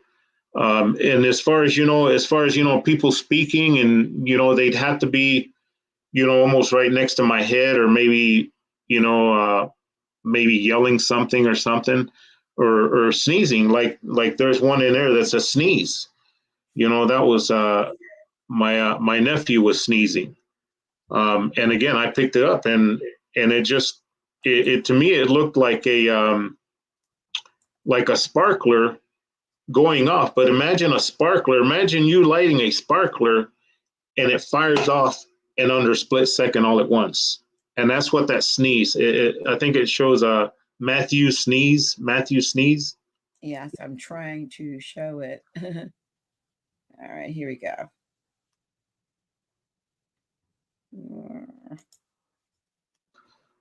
So that right there is my nephew. Again, I was in a bedroom. He came over early one morning, and he was speaking, but then he sneezed. And when he sneezed, that's what I call in my mind's eye. The energy signature was black and white, and it was just like a sparkler. Like I said, imagine taking a sparkler. Everybody's played with a sparkler when they were kids, and it would take quite a while to burn that sparkler down to where it was a little nub and it was done, right?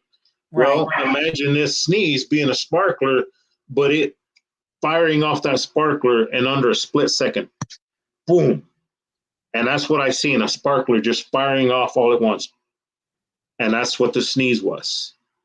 Hmm. Um, what's the other one do you have? Let me see. Okay. Oh man, that's that's getting scary now. So this is my latest one, and I mean, my wife says, "Well, why don't you draw everything that you see?" And I told her, I said, "Pam, I said, Tamara, I said I wouldn't have time to do anything else. This is all I would be doing." So this is a text alert with a bank statement to my wife's phone at 1:30 in the morning. So each one of those little boxes is an account, is different accounts, and there are different accounts in each one of those little boxes. And if I wanted to, I could sit there and concentrate and keep concentrating, and I could pull up different people's informations out of those boxes. Do I want to do that? No. I don't want to do that. So but that's So you got your wife received a text from the bank, but in it you saw other people's accounts, not hers also, I'd assume. So each yes. one of these So boxes. yeah. So if I wanted to, I could actually concentrate and probably start going through different accounts. Yeah, the way they're coming in like that. Yeah. Yep. So right now, the way you're seeing them, they're just encoded. They're just encoded, and that's what I picked up. Hmm. Wow. Hmm. Someone said, when will your book, here we go, when will your book be finished, and are the drawings in the book, or will they be in the book? That's still kind of up in the air. I would love to finish the book first of all, and then maybe start putting some art out, or maybe even start drawing what I seen back then as a kid.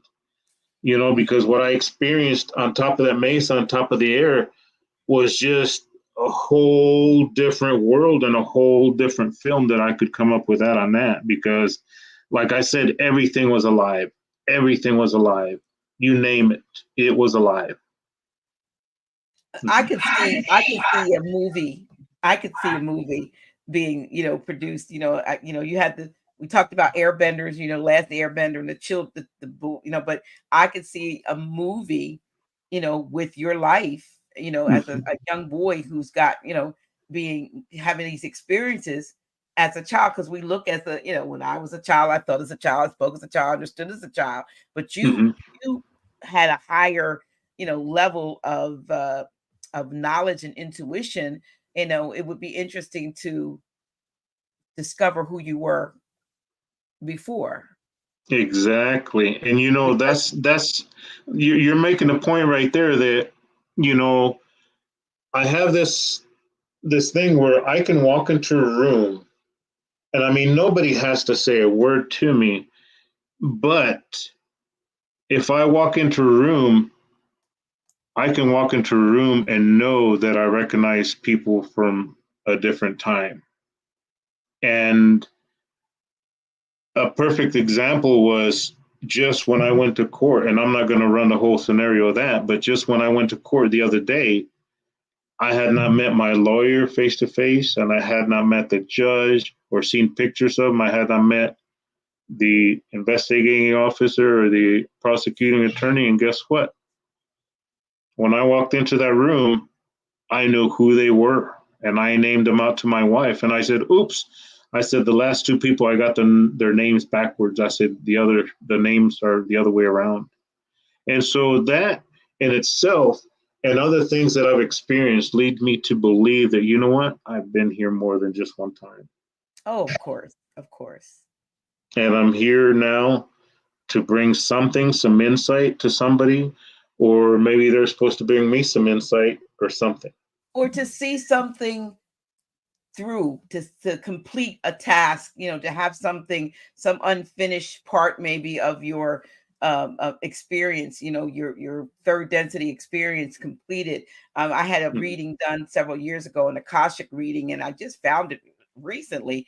And the sister that did the reading said to me that I was a um what did she call me? I always knew what she said, basically that I was here, um that I was one of something originator, blueprint originator. Oh, And you she were a scientist, were you? no, well, she just said that. She said that the reading said that I was a blueprint originator, and that I was back to see Yep. it, how the plan was coming. Mm-hmm. And so it's like, well, okay, if that's, I know and what I that don't is. know. I know what that is. Oh, okay, They okay. don't even have to tell me, but I know what that is. Yeah. Oh, okay. And Yes. a lot of this information, and I haven't read books in quite some time, but recently I've started reading it. It's not to actually per se gain the knowledge that I'm learning from the books, but I think it's more to reiterate what I'm picking up from in here, from within, and from Mhm. out here, what's coming from the sun. Right, right. Mm-hmm. And speaking of the sun, I wish I could have brought it up, but I it was a moon actually that I took a picture of the moon. I don't know what the moon looked like where you were yesterday, but it was a great big orange slice. It looked Oh like a wow. slice. It looked like a slice of orange, and I took a picture of it and I posted it on my Facebook page, and I said it's not an orange slice. It's actually, and I doubt that it'll even come up, but you Oh can't yeah. see it. You can't see. Oh, there it is. Oh, I Can you see it. see it? There it is. It looks like an orange. It looks like a slice of an orange. That was a moon in my area. I mean, it was so striking that I got out of my car and to take the picture, and then a stray cat, tried to get in my car while I was taking the picture of the moon. I was like, Hey, no, no, no. cats can read your aura. You know that, right? Well, I was surprised because A they were dog getting a ready to get in dog my can car. sense, and a cat can read your aura. I have a cat, and he's just a, yeah. Okay. I have a cat named Cat, and he's a character. Yeah. Yeah, but what I was saying is with the sun. You mentioned Mhm. the sun. Do you think that the sun that we see now is the sun that we had been used to, because there's a lot of talk about more than one sun, the sun being white where it used to be yellow and whatever. um was it somebody who said that? Somebody showed me a picture. Well, I got the pictures right there in the drawings. Well, there was a picture of a sun. Oh, Uh-huh. no. I remember now. Somebody visited me and it was about the moon. They actually took pictures of the moon, but they had some pictures of the moon looking like they could see that there was like a hollow part of it. I don't know whether you're talking about, let me see, this Mm-hmm. one. No, stop that. Is it this, the flower of life? Okay, yeah. Here we go. Can you see that? All right. How do I share this? Okay. Okay. So what I witnessed here last Tuesday or Wednesday, I do sun gazing, and let me give you a little rundown as to, how why I do it. I do it because I've always done it as a kid, first of all. But I used to work with a gentleman, a Moor, whose name was Fred Sparrow in Florida. And Mr. Fred Sparrow was probably about 7 foot tall. And I got big hands, but his hands were like two of my hands put together, right? And he would always have in-depth conversations with me. And one time he goes, Mr. Blake, he goes, you see that sun? He pointed his finger at it. He goes, can you do that? Can you do that? I said, what do you mean? He goes, can you sit there and stare at it without burning your eyes?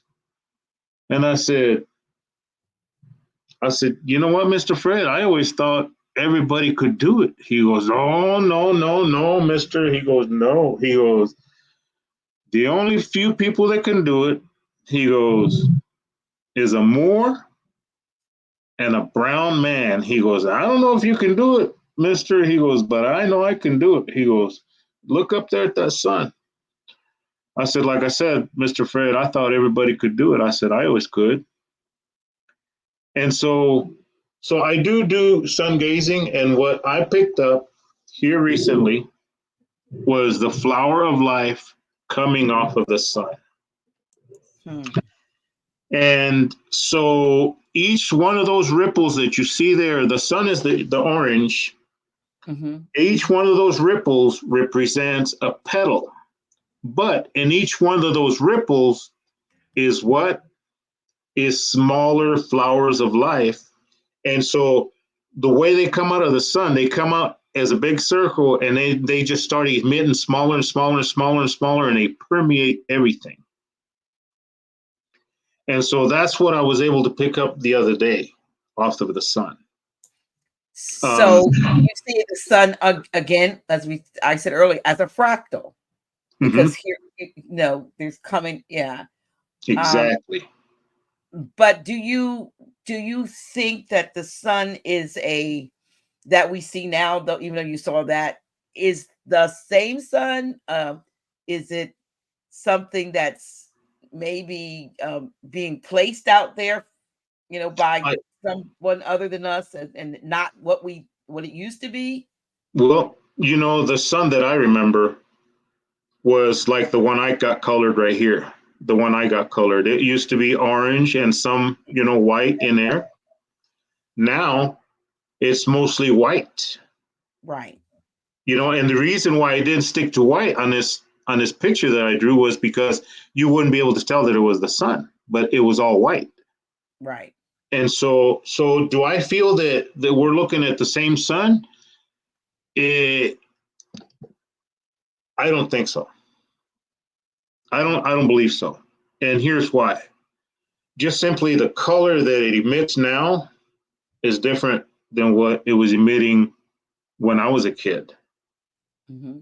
And that being said, I mean, if you go on the NASA websites, they're supposed to have a sun simulator that hooks up to the real sun. Oh, really? Oh, yeah. So, I mean, yeah, they're hiding the truth. They're hiding, they're hiding the creator. They're hiding everything. And one of those ways to do it is to mess with the sun and the way we're supposed to receive the information off it for nourishment, not only nourishment, but also information, say downloads, of being able to speak with the animals, of being able to read the moon and the sun, different things like that. So it's that's a subject that could be explored in depth for sure. Wow, that's interesting. Interesting. Mm-hmm. I am I'm making sure if anybody wants to email you. Did I put that right? I hope I put that right. Mm-hmm. Yeah, that's Right. correct. If you would like to reach out to Brother Jose, his email, please take this down. um, I also let me see. Yeah, yeah, you'll see it there. And if you would like to say thank you, I've put up the cash up. You didn't ask me for anything, but I believe that we should show our appreciation to folks who are sharing their knowledge. And you are I think you're just embarking on your public work, or ministry is, to me, is not necessarily church ministry anymore. Mm-hmm. Ministry means the work that you do to administer to the needs of other people. Exactly. And that you've gone through some stuff, and I'm glad we didn't give that any credence, because as I said to you at the end, I believe, of our conversation a couple of weeks ago, um after we talked about what you had gone through, I said, well, you have these abilities, then you decide the outcome. Right. Right. Exactly. The outcome is not outside of you. The outcome is within you, and it is with all of us. But a lot of times we're always looking, for answers, because we kind of have, we doubt, even though we Mm-hmm. might be able to do some amazing things for other people. But when it comes to, us and what we forget that those Right. abilities also work for us. And so but that thing, I still believe that the answer and the outcome for that, and if it hasn't already come, is within your power, Mm-hmm. within your ability. And I'm looking at the comments, and Mm-hmm. they have been very, very good comments. And yes, I think, okay, I'm going. Like I said, I dub you the incidental shaman, the Okay. the nature whisperer. Like they have horse whisperers and whatever Right. horse, yeah, all those things. And that your ability, I'm pretty sure, that as people reach out to you, you are going to you have so much within you intuitively, that you're going to be giving people the answers, or you report. And I don't like to say that, because it's counter to what I just said, but you'll be directing people Mm-hmm. to find the answers within, but you'll be doing it with the wisdom and the knowledge that you've gained over all of these years of your life, and your Mm-hmm. connectedness to nature and the all that is all. I believe that. I believe you're going to be, your talks and your sharing of this story is going to be in demand. I see. I don't know. It might have to be an independent film, but there needs to be a movie about a Mm-hmm. 2.5-year-old boy, a 4-year-old boy sitting in the air, having a conversation, with the Mm-hmm. most high within, and being able to have these amazing abilities. Especially if it's based on a true story. Right. Right. And I kind of ran, the book scenario and to different, book producers, and they right away they suggested, what, Netflix would love this. I said, really? And they're like, give us a number, Blake. What do you think this story might be worth? I said, really, honestly, I said anywhere from 25 to 35 million dollars just for a book. And he's like, you know what? That's not that's not undoable. He goes, I could see that and more. And so, with that being said, could I just share one of the stories, just one of the stories that I do have from the book that the parts that I do have written? Sure. And Okay. that's what we'll go out with. It's going to be, it's not going to be anything, funny. It's not going to be anything. It's just going to be really deep. And and the whole book that I'll be writing will have this kind of, these type of stories in it. So here we go. So when I was I'd say about 4.5, 5 years old. Yeah, about four. I was left at home during that time. They would make me sit at home sometimes to watch the pot of beans. That was my job. So sometimes when they would catch me, they would make me sit and watch the pot of beans. And my job was to keep them stirred and not let them stick and not let them burn and not let the flame die out before they got fully cooked. And so my dad's brother, who I am actually named after, and he went by Juan. My uncle Juan was he was just a just a rebel, just a rebel without a cause, just torture everything and anything. And so he found out that I was being left at home during harvest season, part of the morning part of the day to take care of the beans. And so he made it his best. He didn't work much. He was constantly just a drunk. And so he made it his best to make our life a living hell. And so he started coming around the house, finding out that I was home alone, and he would come around the house and catch me home alone, and he would do things like take dried, peppers that we were drying, and he would break them in half and shove that pepper into my eye, or he would take a green one and shove it into my eye, or just beat me, for the fun of it. And so, after a while, I put my thinking hat on and I was like, wait a minute, I need to be hiding. I need to be vigilant. If in case my uncle wants to come by and torture me, I can see him coming ahead of schedule and I can go hide. Well, so I started doing that and he wasn't able to find me. He would come in and I would be hiding. And so that went on for a little while where he couldn't find me. Then I got too comfortable with the whole thing of not being caught. And then I just dropped my guard down one day and I nonchalantly just hung around stirring the beans like no big deal. And something told me to just kind of crack the door open and look out, see if anybody's coming. Well, when I did that, my uncle was hiding behind the wall. And he reached out and grabbed my arm. And he started laughing, hysterically like a possessed person. And everything's in Spanish, but I'll tell it to you in English. And I'll try not to use so many good cuss words as he did. And he told me, he says, you know what, you little piece of dung, he says, today you're going to die. He says, and no one is going to be here to watch you die. He goes, but when they come home, you will be dead because you're a piece of crap. And I was like, okay, well, what's he going to do? Is he going to put more peppers in my eyes? What's he going to beat me up? What's he going to do? Well, this time he came in with a rope. He came in with a lasso.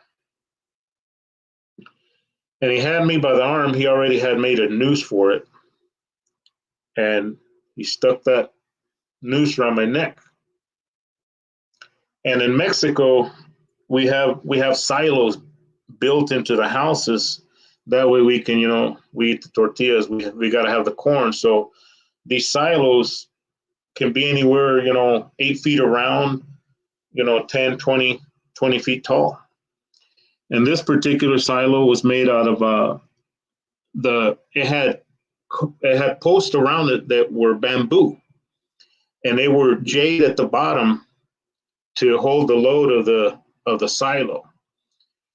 And so the whole time he's putting this lasso around my neck, he's laughing profusely, and he's repeating everything that he's told me already, that I would die that day, that nobody would be there to care, and that whenever somebody got home, I would just be there hanging.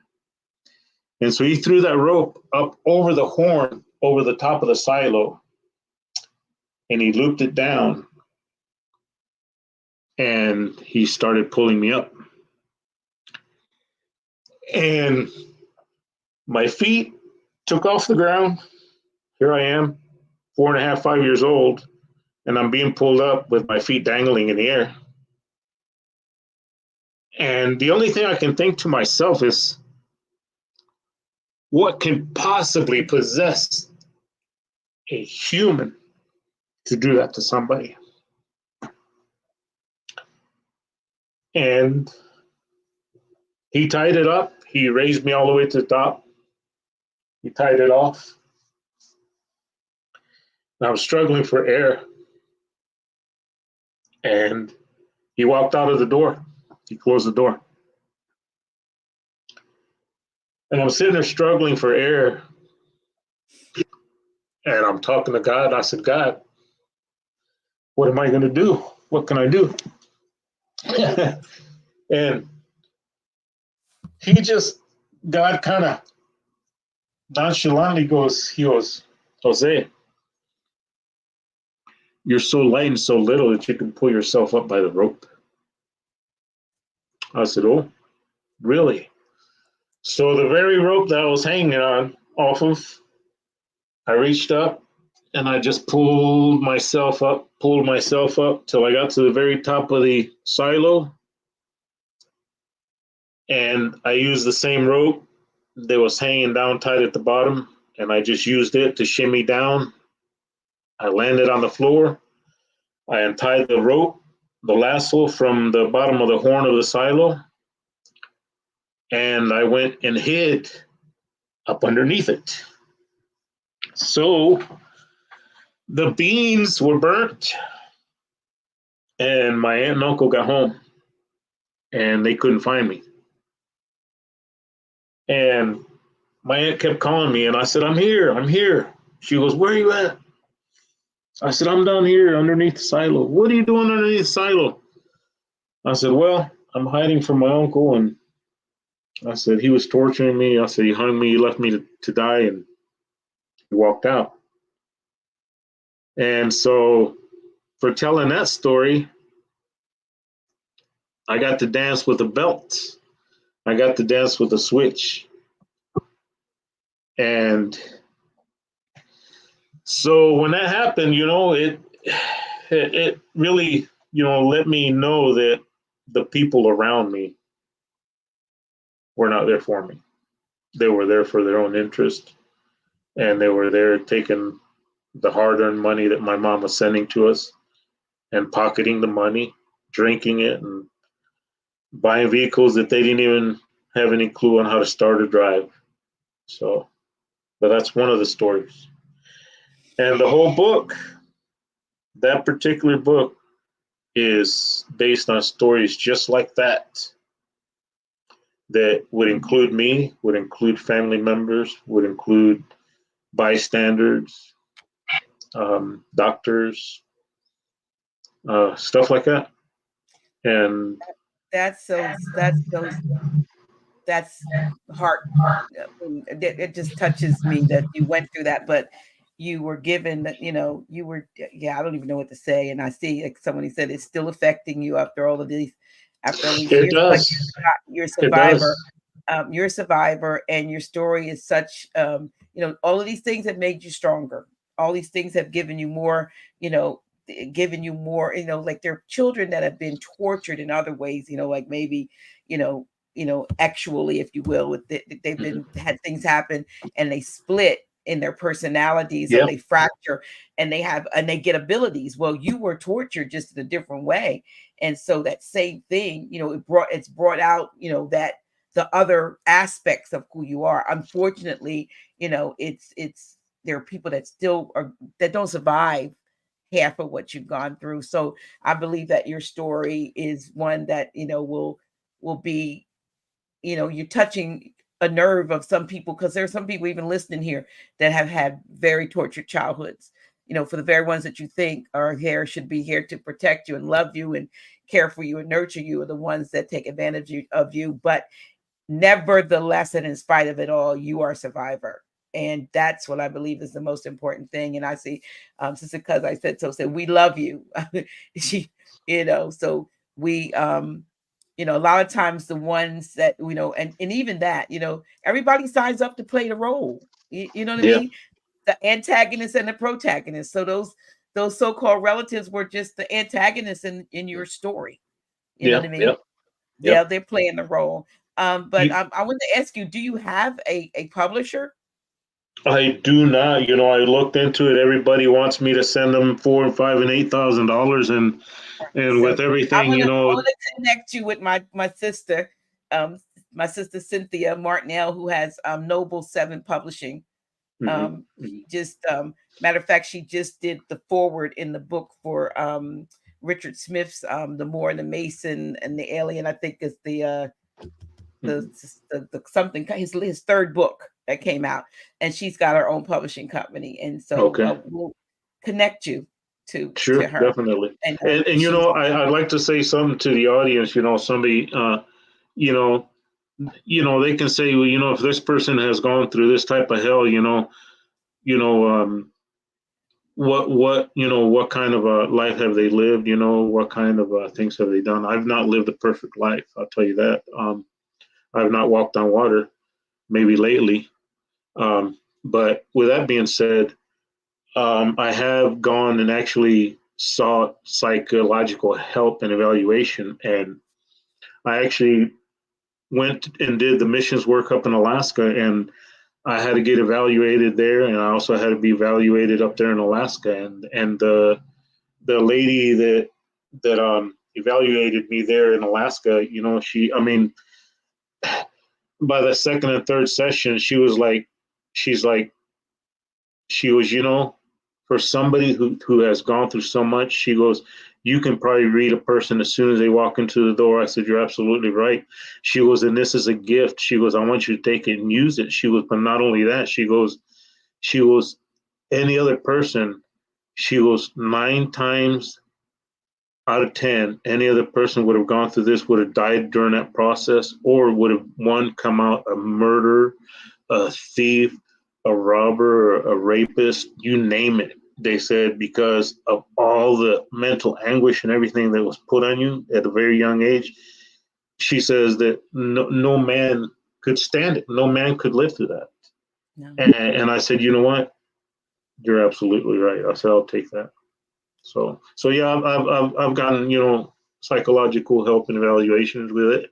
Um, does it change things? No, it doesn't change anything. It just lets me know that yeah, I got evaluated, and somebody says, okay, well, you're not a crackpot, No, basically. But you're not. other than that, I mean, I operate 24/7. I I go to work. I do everything else everyone does. So For those that didn't catch it at the beginning, um, he is a stonemason by trade, by mhm, profession. He's mhm. so stonemason in Michigan, the Michigan territory. But we are out of time. We went over a little bit, but that's not. It was really good. This Okay. was very, very good, and we thank you so much for sharing your truth and your life with us, because it's not easy. I mean, it's not like you're sharing all these wonderful stories of lollipops and rainbows. These were difficult times and situations for such a young child. But I could say, and I'm sure the audience will agree, that you became a stellar example of manhood and kindness as a result of the pain that you endured. Now it's your time, I believe, to um, get rewarded, for everything that you've gone through, and to at the same time, share with others who might need to have some support, of what you can offer them, because some people don't have that strength. So again, I want to thank you, and I'm gonna, like I said, I'm gonna connect you with Cynthia for Okay. publishing, and I'm believing really for a book. I mean, a movie rather, a movie. Sure. Sure. Here's some. Here's I'm just put. Okay, I'm gonna put a couple comments. Well, here's a comment. Okay. Juan, you're so strong. You're so awesome. Thanks for being so transparent. I know your book will be a bestseller. Thank Thank you you. so much. Thank you. Thank you. Thank you. Here's another from Space Boy. He assured me I'm not crazy. Man, thanks, my brother. Thank you very much. That's awesome. And there are That others, is and awesome. thank you all for the wonderful. I'm not ignoring you, but all the wonderful comments about my new hairdo, my big chop. Thank you so much. I didn't know how you all were gonna receive me, but like I feel so free and so liberated. I don't know what to do, but in any event, I love you. I love you all. Thank you, thank you, thank you, thank you so much, Jose, aka Thank you. Blake. But we're not even gonna say Blake because you're not bleak, blatch, blatch, whatever those things. You're not that.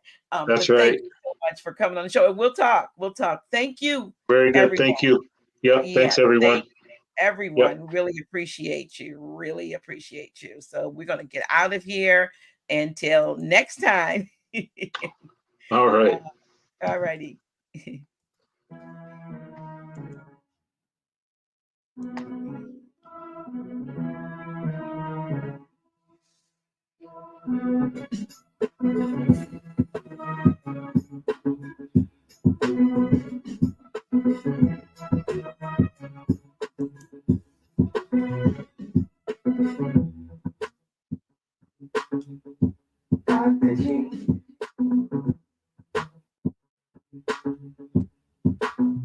Really? Oh shit. Yeah, that's me.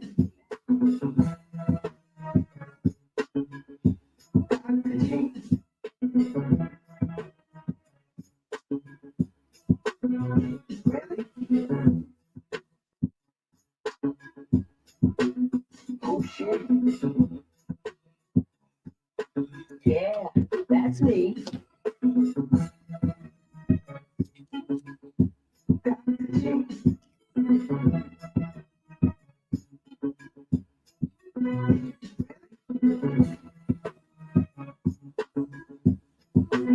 Oh shit. Yeah, that's me.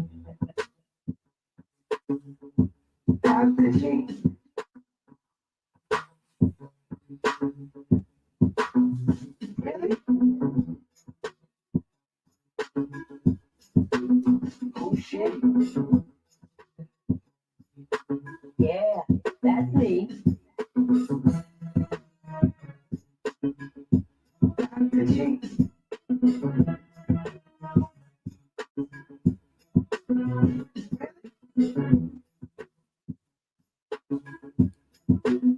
Oh shit.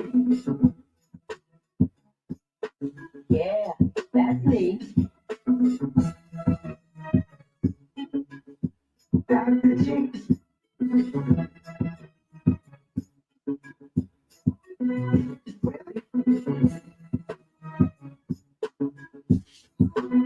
Oh shit. Yeah,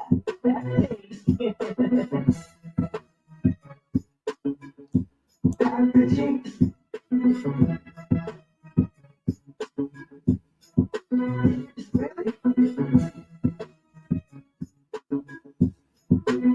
Oh shit.